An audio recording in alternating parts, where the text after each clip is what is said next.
Come on. No.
Okay, we will start.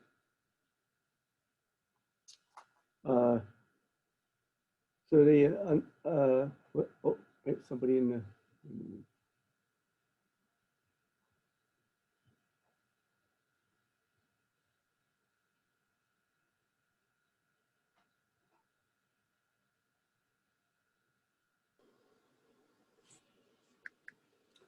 Okay, as of 4 minutes ago, we got two things starting. One, exam 3B.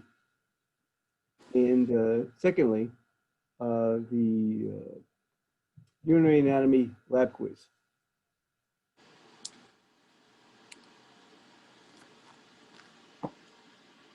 I think both of them will be open all week.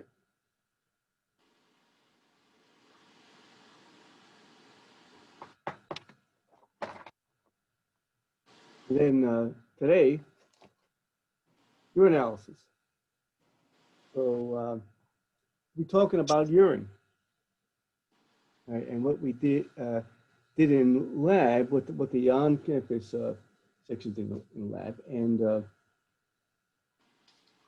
so on the page 2 of the lab document, we describe the physical characteristics of urine, smell and color. Number 2, we didn't do the relationship of percent transmittance. We didn't do that. 3, know the normal pH range of urine. Explain why urine is normally acidic. 4, define specific gravity. Know its normal range. Explain how the amounts of solutes and fluid influences its value.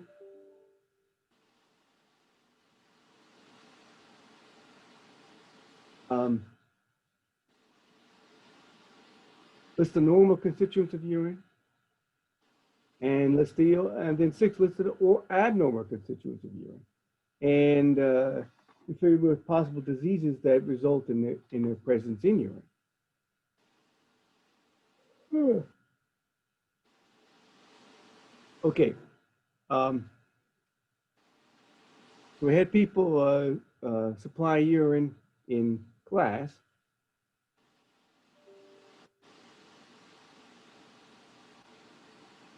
Wait a minute. I think somebody's trying to get in.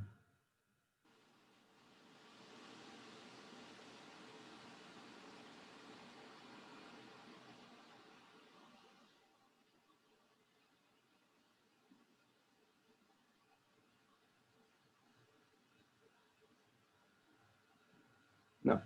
Okay. So we just did the macroscopic analysis spell on page 2, and the smell of fresh urine is not particularly unpleasant. But why does it become unpleasant if it hangs around for a while, like in the bus station men's room or something, ladies' room? And that's because of bacteria break the urea down into ammonia, and that's where that strange smell comes from, or that unpleasant smell. Also, Professor, Christine told me she's trying to get in. Let me send her an invite then. I guess she's having trouble. Hang on. All right.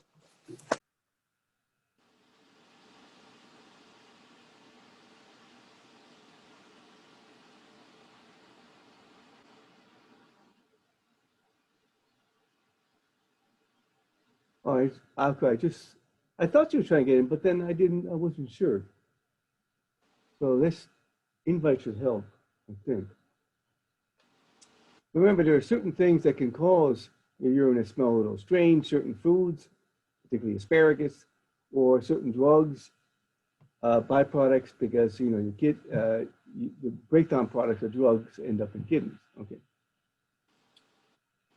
Then in the visual observation, well, it's yellow. It could be almost clear to dark yellow, depending upon your state of hydration. We didn't do the spectrophotometer part. We didn't do that in class.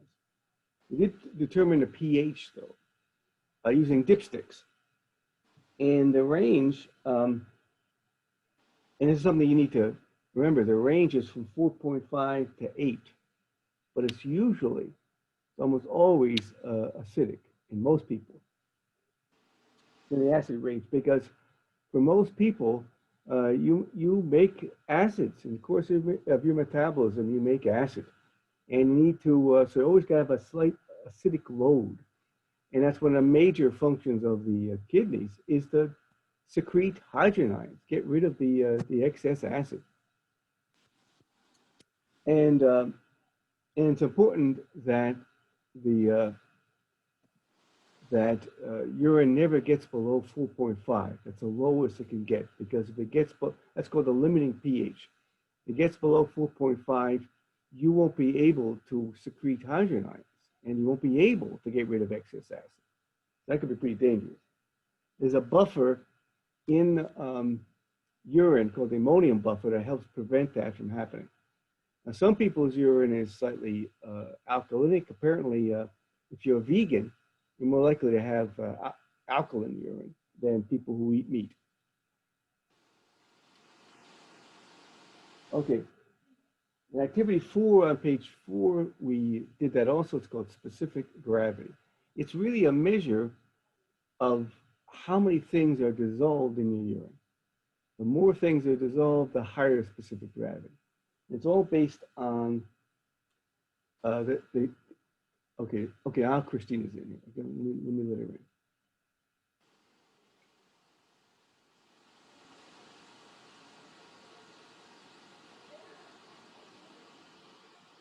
Okay, so Christina's in. It's all based on the specific gravity of water, which of distilled water, which means there's nothing dissolved in distilled water. So that's set at 1.000. And what we did in lab is pour urine into these little glasses, and we floated these meters in the urine. And on the side of the meter is a range of values from 1.000 to 1.033. That's the the range for normal urine is 1.003, which is really dilute, watery urine, all the way to 1.033, which is the most concentrated it can get. You can't make urine with a higher specific gravity than that. That's when you're really dehydrated. And so we had ranges all over the place. We had yesterday a student had really watery urine that was practically clear. It wasn't even yellow. And she had and she did have 1.003 or 1.004.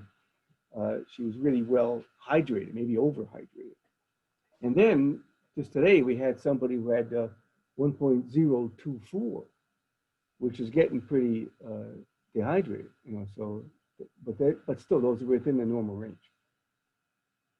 Okay. Then, and so you can change the specific gravity of your urine depending upon how much you drink. Okay. On page 5 is normal constituents of urine, and we didn't do those in lab. And actually, you don't even in a regular semester we wouldn't do these, because they all show up positive. I mean, they're all normal constituents, ionic constituents, or 3 of them are ions: sulfate, phosphate, chloride. They're always going to be present. And then testing for nitrogenous waste, urea, that's always going to be present. So we don't even really have to do that. But it's important to remember that these are normal ionic constituents of urine. Okay. And the normal nitrogenous wastes: urea, uric acid, and creatinine.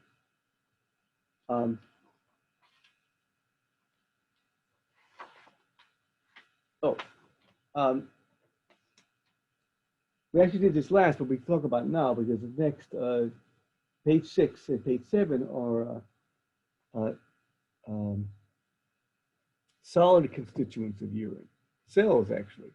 And when we take some urine and we spit it down in a centrifuge, and we push all the cells down to the bottom into this pellet, and then we pour off the urine. We take a pipette and we resuspend the pellet, and we put that on a slide. We put some stain on a slide. We look under the microscope, and we look for the normal cells that should be in urine. And I hope your page 7 has squamous cells. Yes. Now you can have renal tubular epithelial cells, maybe. Transitional epithelial cells, that's a good possibility.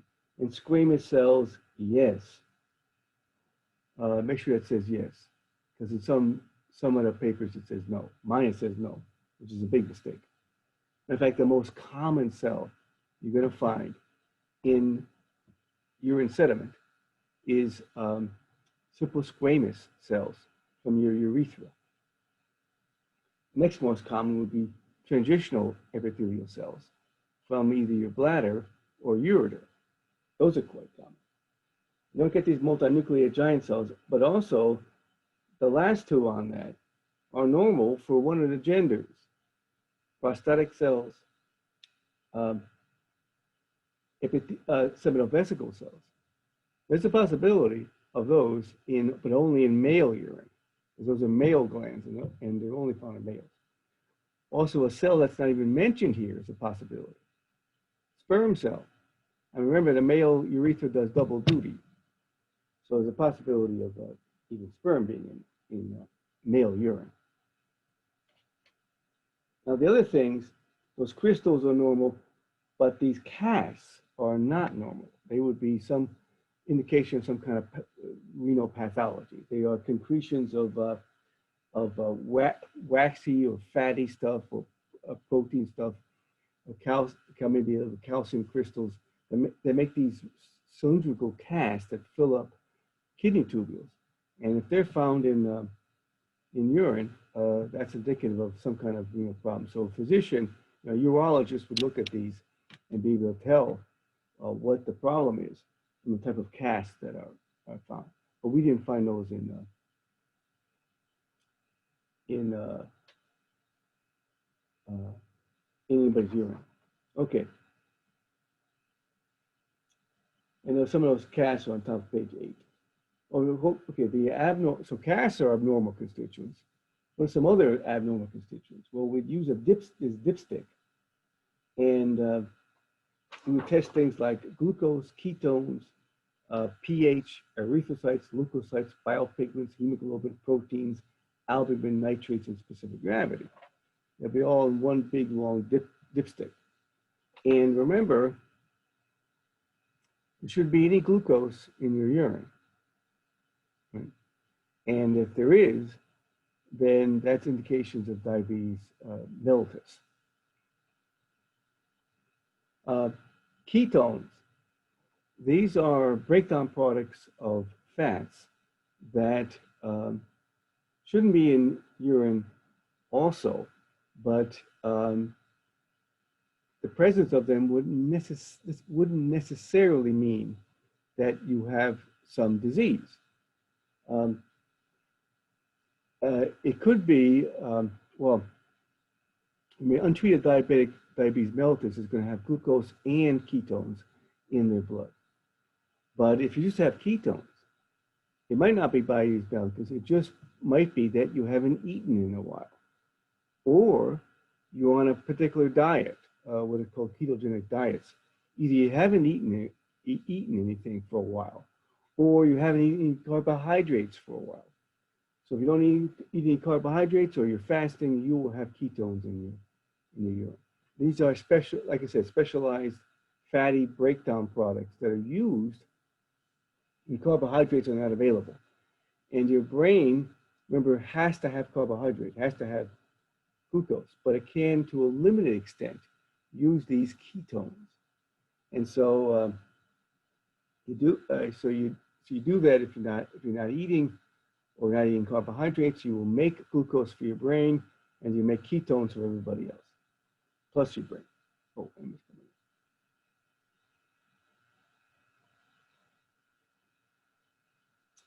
Then you shouldn't have any formed elements. You know what?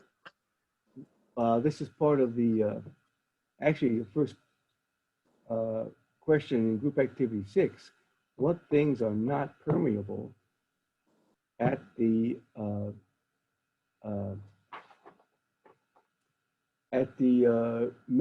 membrane in the filtration membrane in the renal corpuscle? Well, formed elements are not permeable, so they should not be in urine. And if they were in urine, this indicates some damage to that membrane. Bile pigments shouldn't be in there. Hemoglobin shouldn't be in there. Proteins, you shouldn't have any protein in urine. that would be indication also of damage to the filtration membrane because large proteins are not filterable. So here's the thing. You shouldn't have glucose in the, should be no glucose in the urine, no protein in the urine. So zero concentration for both. But why that is for completely different reasons. There's no protein in the urine because protein is not filterable. There's no glucose in the urine because it's 100% reabsorbed in the proximal convoluted tubule because glucose is completely filterable. Okay, albumin, not supposed to have any albumin. That's a large protein. And nitrates, I think you might have some nitrates in urine and specific gravity. So you should, like I said, you should know what you should find in urine and what you shouldn't find.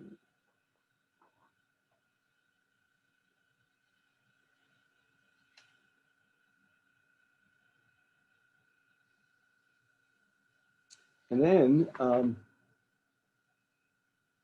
and here's a list on page 8 of all of the things that shouldn't be in urine and why they, so I was wrong on nitrates. Nitrates shouldn't be in there.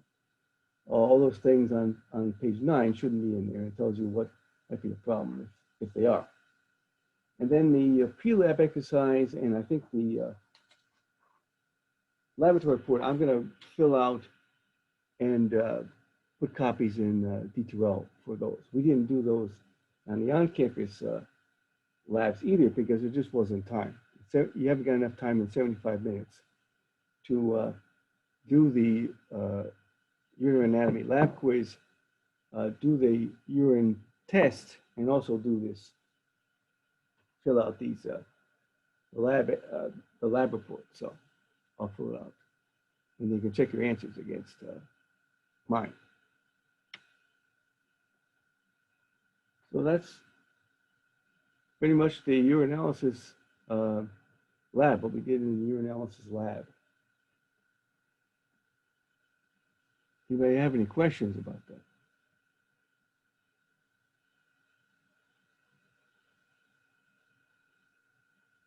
So next week you'll have a quiz. Just a second, Kayla. You have a quiz that's be very similar to the spirometry quiz. It'll be short answer questions or fill in the blank on urine. What's in urine? How do you do these tests? What's the point of these tests?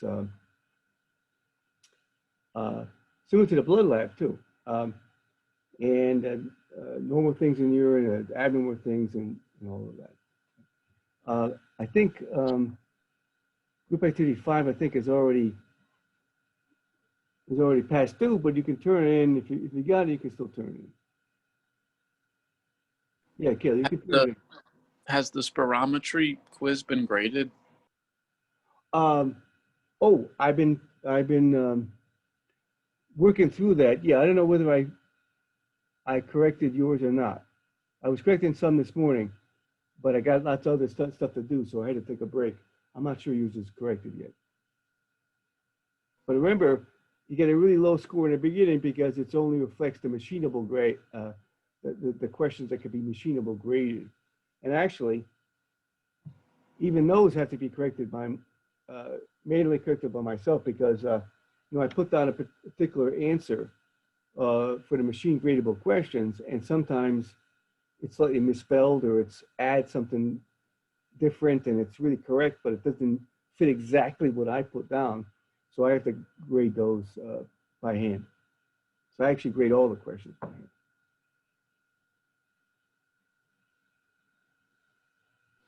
Are we going to have a lab midterm at some point? Oh, usually we do, but I don't think I put it down. Hang on a second. I don't think I put it down. Yeah, I don't think I put it down in this semester syllabus. Let me take a look at it.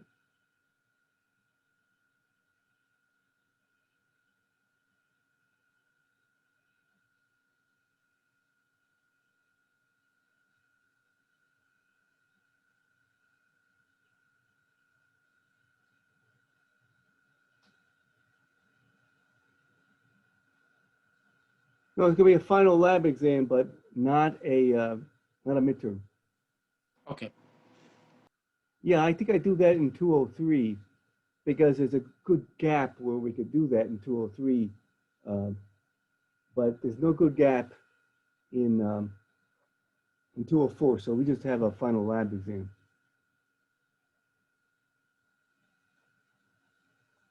Then is that the same for the lecture? Uh, well, we just have 5 exams. There's no like midterm or something. We just have five. Okay. Thank you.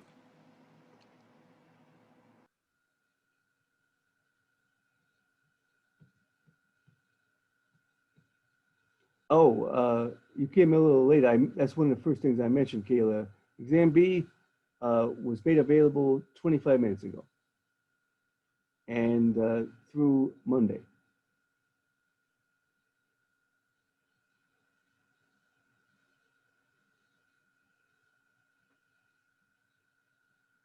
Will fluid and electrolytes be on 3B, or is that something different? Oh, no, 3B will be on urinary system and fluids and electrolytes. Oh, and by the way, I've just made available in D2L Group Activity 7, which is on fluids and electrolytes. It's a short one on fluids and electrolytes. Are they due at the same time then? The acts? No, no, Okay. they're do a little. You know, I hand them out each week, and I usually give like a couple weeks to do it. So you should be working on Group Activity 6 right now, and we could do that here if you want.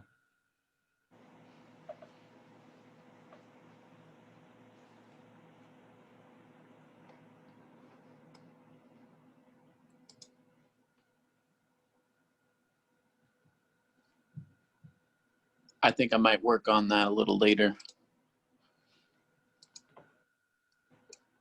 I'm trying to think if I have any more questions for you. I don't know. Well, I'm here. You know, I'm here to help you with the group activities. These are tough questions to answer, and most people are just doing it on their own. And you know, they're getting them wrong because these are tough questions. You got to really search um, lots of sources to find out what how to answer these. Oh, yeah. You mean in the Zoom tomorrow at 4 o'clock? You want to do group activity 6? Yeah, this is one of the things I was anticipating, or one of the reasons for these Zoom meetings was to do the group activities. Of course, this meeting is, you know, an online lab meeting, so this was more than just that. But for all the sections, I wanted, you know, try to do. And this morning we were doing. I was helping somebody with group activity 6, and in the 10 o'clock Zoom meeting this morning. What are the other dates and or the other times? I know there's like 2 other days of the week that you do Zoom meetings, or We do Zoom meetings every day of the week except for Friday. So we got on Monday and Wednesdays it's at 4 o'clock. On Tuesdays, Thursdays it's at 10 a.m. and this one at 1 p.m. on Tuesdays. do you do anything on Friday then? No, we don't have any Zoom meetings on Friday, but we could always do that if some people wanted to get together with me on a Friday Zoom meeting. I can open up Zoom meetings anytime. That'd be amazing. I can get back to you on Friday. Yeah, and if anybody else is interested, we could have a Zoom meeting on Friday. I get in here usually like late morning, early afternoon. Of course, I could do it at home too. I could Zoom it at home, but usually do it from here. And so anytime from like late morning on, I'm here on Fridays. Okay, And, cool. and I'm certainly going to be on here this Friday because I'm planning on doing some video lectures on the next system we're covering, which is digestion. The digestion system is the next thing on Hit Parade. Okay.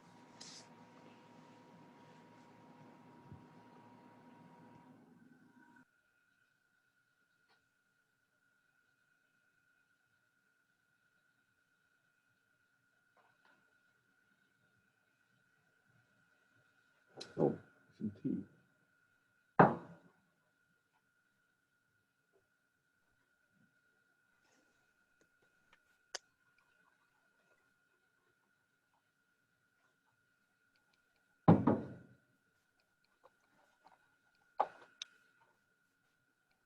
Oh, well, you can start, you can read the digestive system chapter anytime you want. I mean, but I haven't put up any videos about it yet. But all this, but all the but this information and documents already in D2L and the D2L lecture site on the digestive system. I just haven't put anything in YouTube yet, and I haven't opened up the Connect digestive system yet either. I'm going to do that real soon.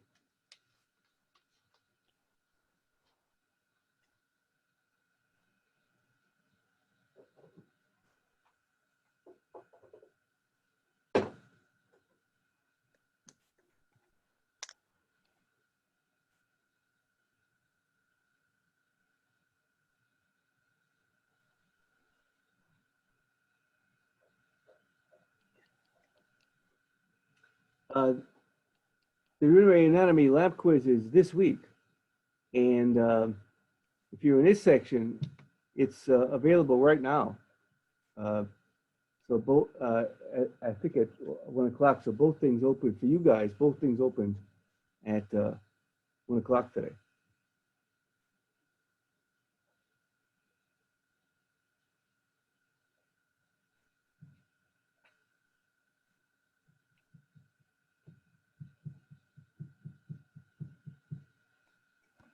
I just have a question, kind of like in general, probably a silly question because I probably already know the answer, but for the anatomy lab quizzes, are all the questions that you ask, are they generally like on the book too? Like, because when I'm on the book, there seems to be an anatomical sections of each chapter anyway, and I wonder if. Oh yeah, all that anatomy is in the book. Oh yeah. Okay. But the specific things you need to know are in the lab documents. Okay. What don't you see on D2L? You mean digestive system?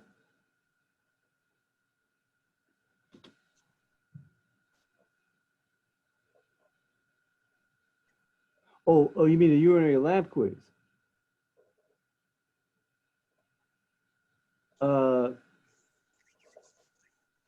Well, Kayla, did you want to? So you're not coming to on campus anymore. You want to do the online lab quiz? Is that correct?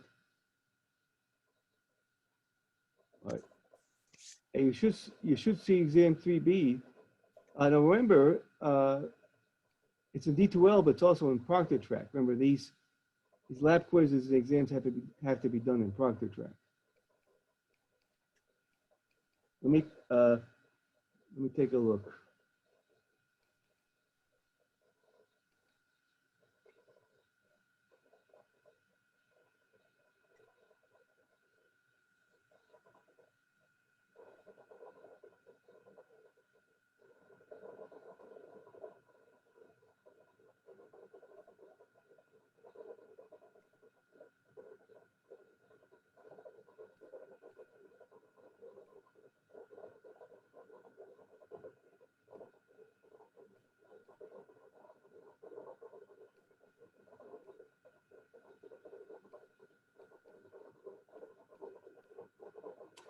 Okay, so exam 3B is right there.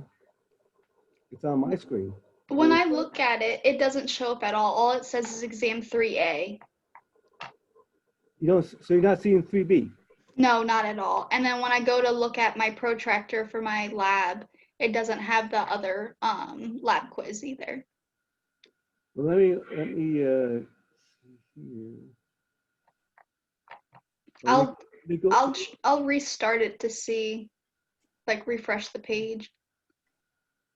Let me make sure it's open. Anyway, aha, here it is. Okay. I think I could solve the problem right now. When is the urinary quiz due? Oh, I think that's due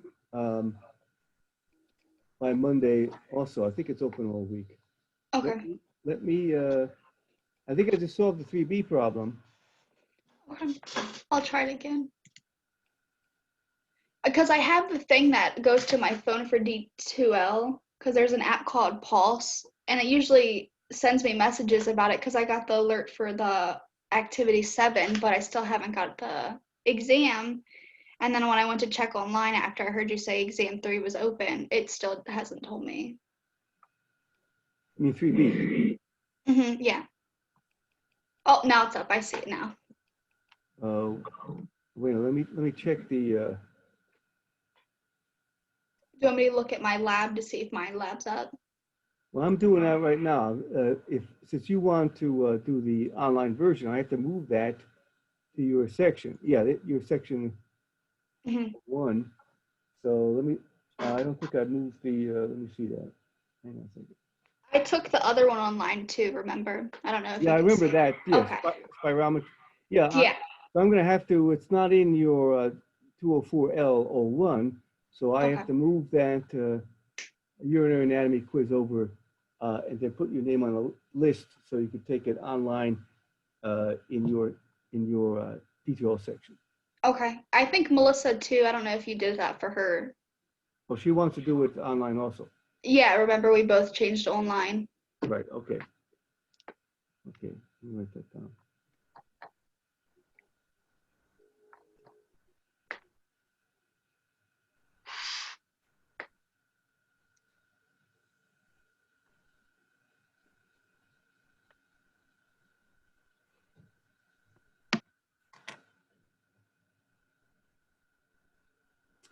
Then I personally.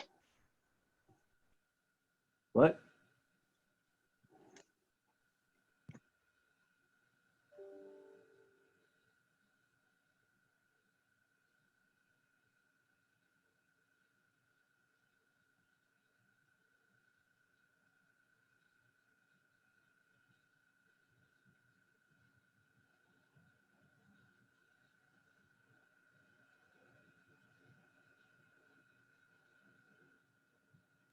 Is there a study guide for exam 3B? Yeah, it's the same guy for exam 3A. Oh, okay. I just didn't know if it was different. Yeah, no, it's the same. It's the same one. It's got both. Both of them on it, right?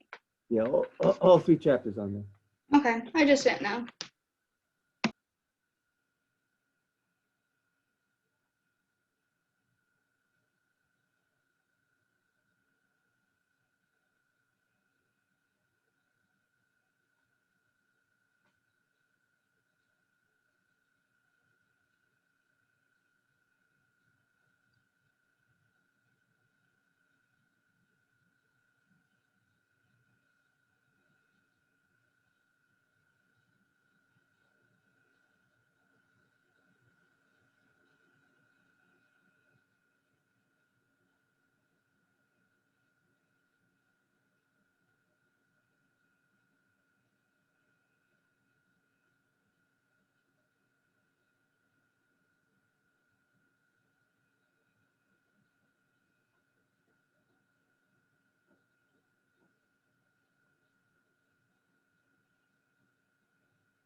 I'm working on that, Fatima. I noticed that this morning, but uh, Tuesdays are a real busy day for me, and I was going to do that after this meeting ends, along with lots of other things I got to do.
I'm going to end the meeting a little bit if there's no more questions or working on group activity 6. I mean, I'm going to end it in a couple minutes.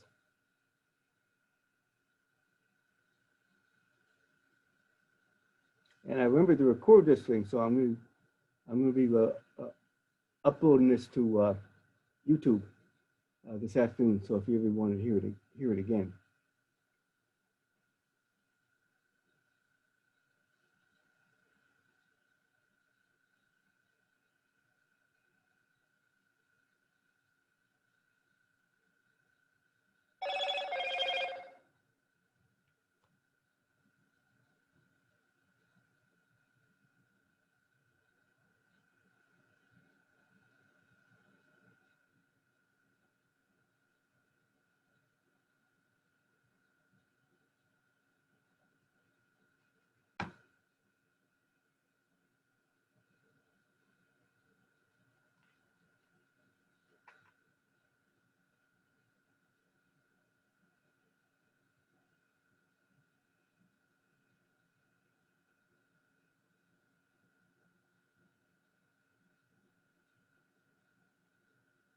Oh, I didn't do the Go Evo app.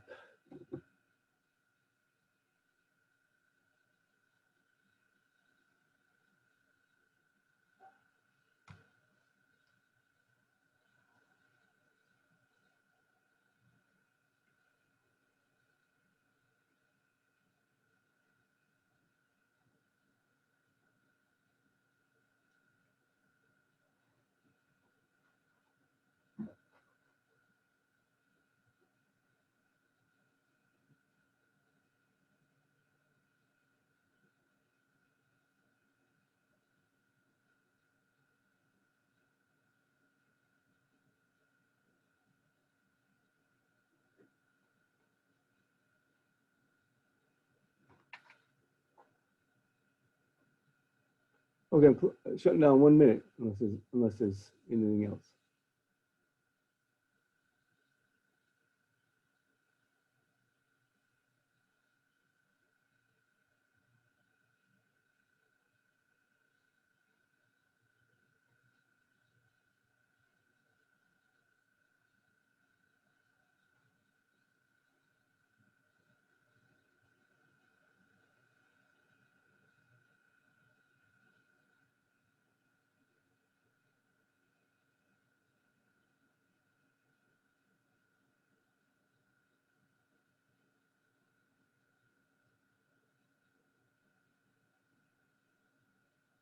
Okay.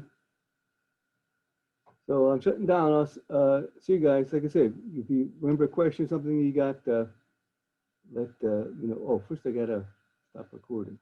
Hang on a second.